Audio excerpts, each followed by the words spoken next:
आरोप लगा देश के ऊपर कि भारत की पुलिस, भारत की व्यवस्था, भारत की सत्ता व पार्टियां कभी मुसलमान को गृह मंत्री नहीं बनाती, क्योंकि उनको डर लगता है कि कहीं गद्दारी ना कर दे।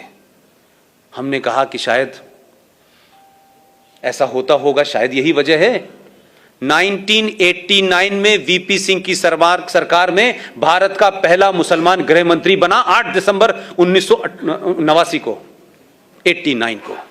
उस आदमी का नाम था मुफ्ती मोहम्मद सईद। 8 दिसंबर को बनता है और 8 दिसंबर को और 19 जनवरी के बीच में भी महीना भी पूरा नहीं हुआ था, और 19 जनवरी को पूरे कश्मीर के अंदर से 5.5 लाख कश्मीरी हिंदू पंडितों को मार के, रेप करके, बच्चों को उछाल उछाल के मारा है। टीपालाल टकरू उनके सबसे बड़े इंटेलेक्चुअल थे, बहुत बड़े थे। उनका जब सड़क पे मर्डर किया गया तो मोटरसाइकिल घुमा रहे थे उसके पीछे चारों तरफ, और कह रहे थे कि किसी ने इस काफिर को पानी दिया तो उसको भी हम नहीं छोड़ेंगे। न मुफ्ती की बेटी रोई, न अब्दुल्ला रोया, न कश्मीरियत कहीं आई, और चुपचाप खत्म हो गया। आज इसके बारे में कहीं बात नहीं होती।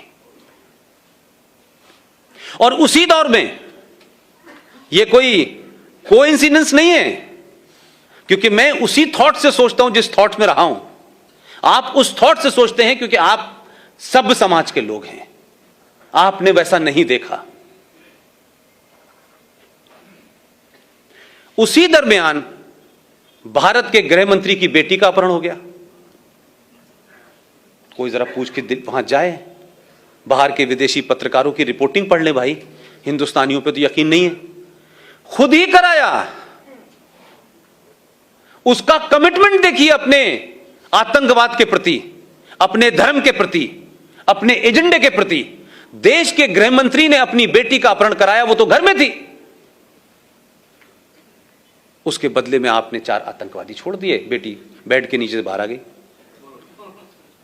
ये कोई छुपी हुई बात नहीं है भाई। उसी दरमियान में एक साहब हैं, सेकुलर हैं, कांग्रेस पार्टी के राज्यसभा में लीडर ऑफ अपोजिशन है, उनका नाम है गुलाम नबी आजाद। अब ये मुझे पता नहीं है कि वो इस्लाम से आजाद हैं कि नबी के गुलाम हैं, या नबी के गुलाम हैं कांग्रेस से आजाद हैं, ये मुझे पता नहीं है। उनके घर में भी उनका एक भतीजा गायब हो गया, और इतनी तेजी से हो रहा था, लग रहा था कि खट खट काम करना है। और क्या डिवाइस निकाली उन्होंने कि उनका भतीजा गायब हुआ, 27 आतंकवादी छोड़ दिए, शाम को भतीजा घर आ गया।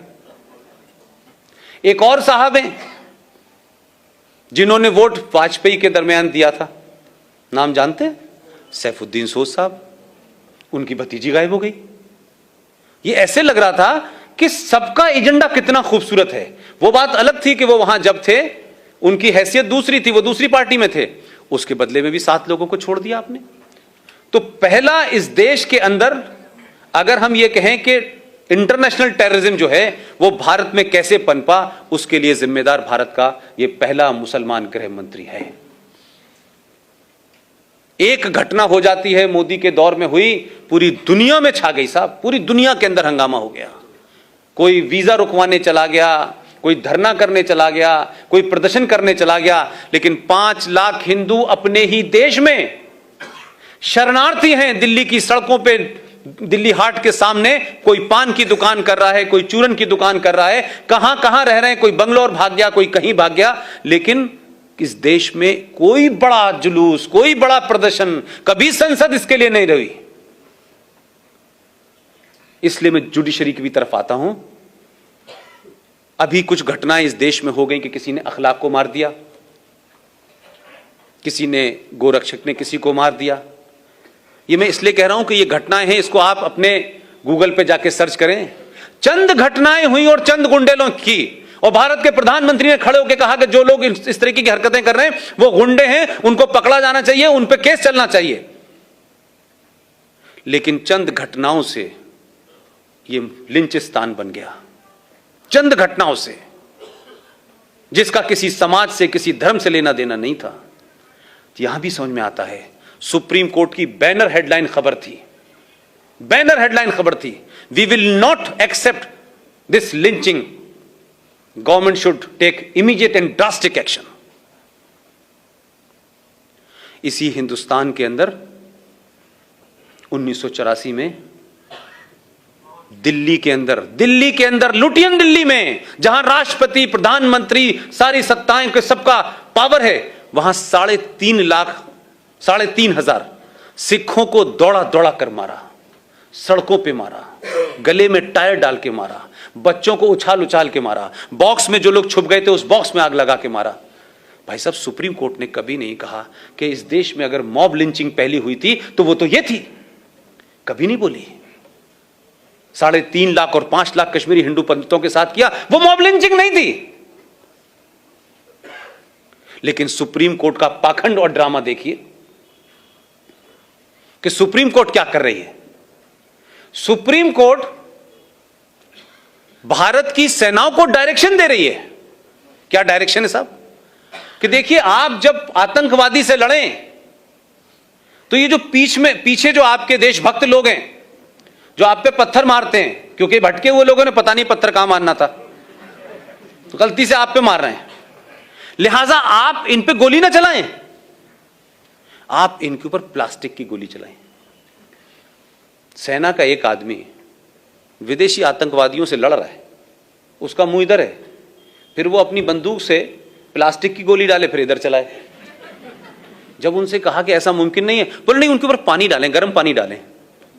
तो वो पहाड़ों में पहले टैंक लेके जाए अपने कंधे पे कि पहले मतलब मानसिक दिवालियापन है इस देश के अंदर यार। वही कहता है कि गर्म पानी डालो, ठंडा पानी डालो, प्लास्टिक डालो, और इतनी चिंता होती है कि बाकायदा प्लास्टिक की गोलियों की नपाई इंची टेप से करने लगता है सुप्रीम कोर्ट। सुप्रीम कोर्ट को इस बात की चिंता है कि मुंबई की दही हांडी की लंबाई कितनी है भाई, ये ज्यादा हो गई आधी इंच तो भाई साहब पे केस चलेगा। महाकाल पे पानी कैसे चढ़ेगा, आधे किलो चढ़े, 250 ग्राम चढ़े। लेकिन इसी सुप्रीम कोर्ट ने दिल्ली से सटा हुआ एक 40 किलोमीटर की दूरी पर एक जगह है, एक आदमी, वो गलत था सही था यह विषय नहीं है, वो किसी गलत काम में पकड़ा गया, यह बात अलग है कि वो भी वही सब कर रहा था। अगर 1400 साल पहले टेलीविजन होता तो तब भी यही हो रहा था।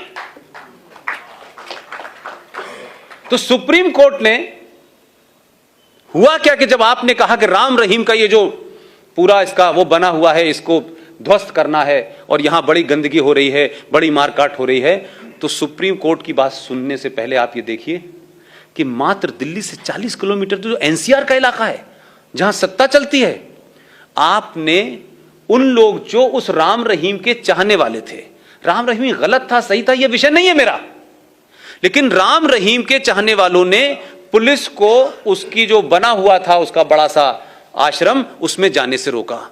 ना तो उनके हाथ में डंडा था, ना AK-47 थी, ना वो किसी को मार सकते थे, रोकने का अधिकार था, एक डेमोक्रेसी में रोक रहे थे, वो आपको पूरा अधिकार था। ना इस देश में उन पे लाठीचार्ज हुआ, ना उनके ऊपर कैनन से पानी डाला गया। डीसीपी ने ऑर्डर दिया, पॉइंट ब्लैंक गोली चली और 34 लोग मर गए। सुप्रीम कोर्ट ने नहीं कहा कि आपको गर्म पानी डालना चाहिए था, आपको पानी नहीं डाला आपने तो आपको केन चलानी चाहिए, सुप्रीम कोर्ट ने कहा ही नहीं कुछ। वो तो भारत की सत्ता के खिलाफ नहीं लड़ रहे थे ना भाई, वो तो हथियार भी नहीं उठाए थे। ये पाखंड है आपके सुप्रीम कोर्ट का। आप उनसे उम्मीद कर रहे हैं कि वो डेट देंगे कि 6 तारीख को अयोध्या की सुनवाई होगी, फिर 6 तारीख को जज आएंगे, फिर जज के पेट में दर्द हो जाएगा, फिर जज चला जाएगा। इसलिए सुप्रीम कोर्ट नहीं, दुनिया की हर ताकत आपको टेक इट फॉर ग्रांटेड लेगी, क्योंकि आप सामूहिक तौर पे के ऊपर अपना गुस्सा नहीं निकालते हैं, आप बोलते नहीं हैं। मैंने इसीलिए कहा कि इस देश की मुख्यमंत्री कह सकती है ये बात, मुझे और आपको किसने रोका है? कंटेम्प्ट ऑफ कोर्ट होगा, ठीक है, कंटेम्प्ट ऑफ कोर्ट होगा, करें, 5, 10, 20, 50 लाख लोगों पे करेंगे, करिए। हम डरते क्यों है भाई? अब इस देश में भी हम डरेंगे भाई? महबूबा मुफ्ती को क्यों नहीं डर लगता और क्यों आपको डर लगता है? उस पे कंटेम्प्ट ऑफ कोर्ट क्यों नहीं होता कि वो सुप्रीम कोर्ट को कहती है कि हम तिरंगा नहीं उठाने देंगे अगर इससे आपने छेड़छाड़ की गई? वो केस सुप्रीम कोर्ट में चल रहा था भाई, हम बोलते नहीं।